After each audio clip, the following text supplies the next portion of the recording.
Então, pessoal, com isso, nós finalizamos a nossa abordagem acerca da água e vamos falar sobre o nosso próximo componente inorgânico, que são os sais minerais. Então, dentro dos sais minerais, eu trouxe seis iniciais para falar para vocês. Então vamos falar primeiro sobre o cálcio. E vejam, não se assustem. Geralmente o pessoal vai ler mencionando, vou ter que memorizar informações acerca de 6 sais minerais. Gente, vocês já devem conhecer a maioria deles.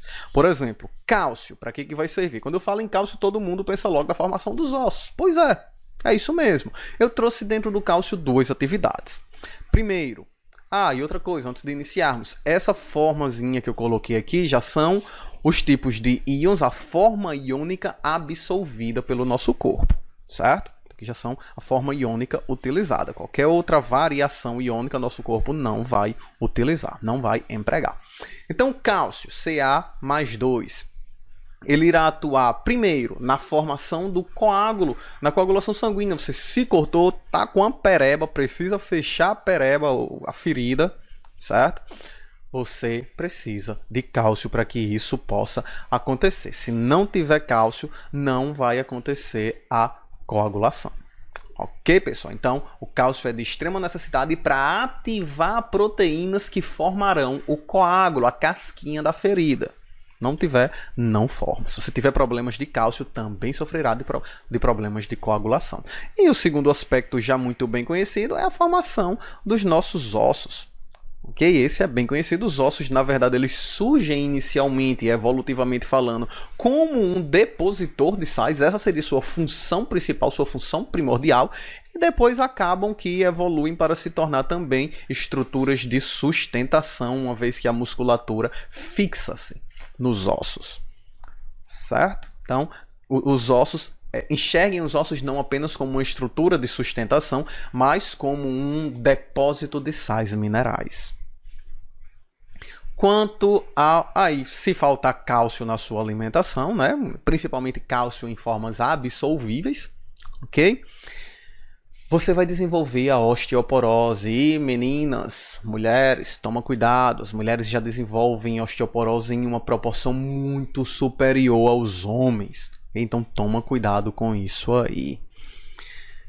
Quanto ao ferro, o ferro ele irá atuar na formação da hemoglobina.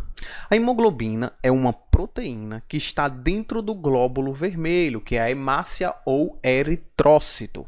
A biologia adora fazer essas coisas, coloca vários nomes na mesma coisa. Então, hemácia, eritrócito, glóbulo vermelho, 3 nomes para a mesma célula.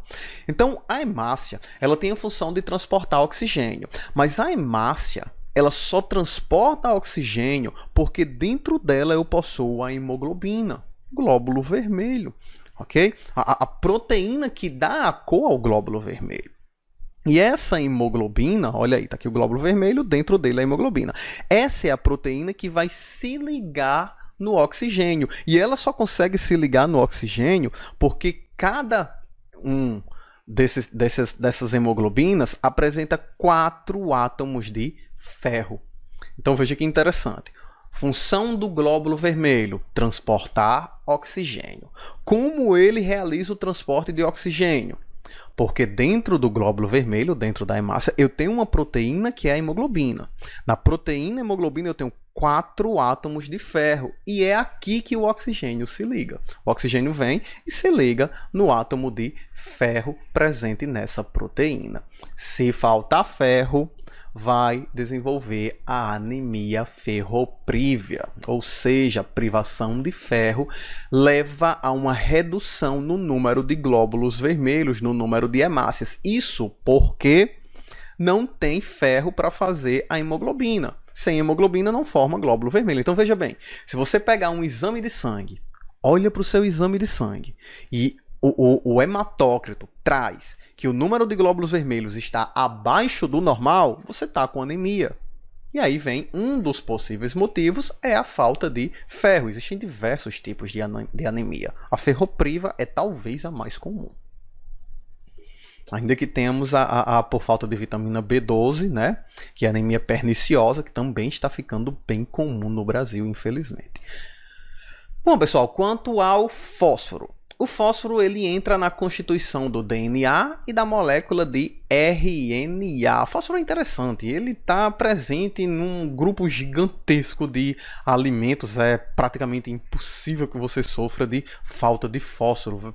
É muito raro que alguém acabe sofrendo disso aqui. Então isso é tipo um sal mineral que você não precisa se preocupar muito, certo? Ele estará presente na sua alimentação, independente do que você coma. Então, o fósforo vai ser necessário para formar DNA e RNA. Inclusive, o fósforo constitui fertilizantes para que as plantas possam ter acesso a esse sal mineral para formar o DNA e o RNA, certo? Por isso, você já deve ter ouvido falar, por exemplo, do fertilizante NPK, nitrogênio, fósforo e enxofre, pezinho de fósforo. Então, de extrema relevância e entra na constituição de fertilizantes para que as plantas possam formar seu material genético e que possam crescer. Sem material genético não dá para crescer. Além disso, o fósforo ele entra na constituição do ATP. Professor, que danada é isso? O ATP, que significa adenosina trifosfatada, tá aqui, ó, 3 átomos de fósforo ligados ao grupo adenosina. Gente, quando você come, ele diz, eu vou comer aqui um pão para que o carboidrato do pão seja utilizado para gerar energia. A tal energia que nós falamos é essa moléculazinha de ATP.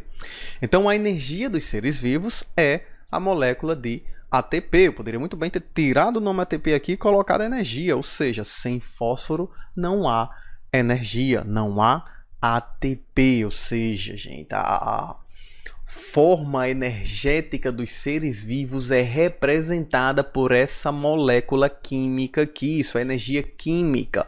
Ele tem 3 átomos de fósforo. Quando você quebra essa terceira ligação aqui do terceiro átomo de fósforo, essa ligação libera uma quantidade gigantesca de energia que nós utilizaremos para as nossas atividades, como a contração muscular, por exemplo.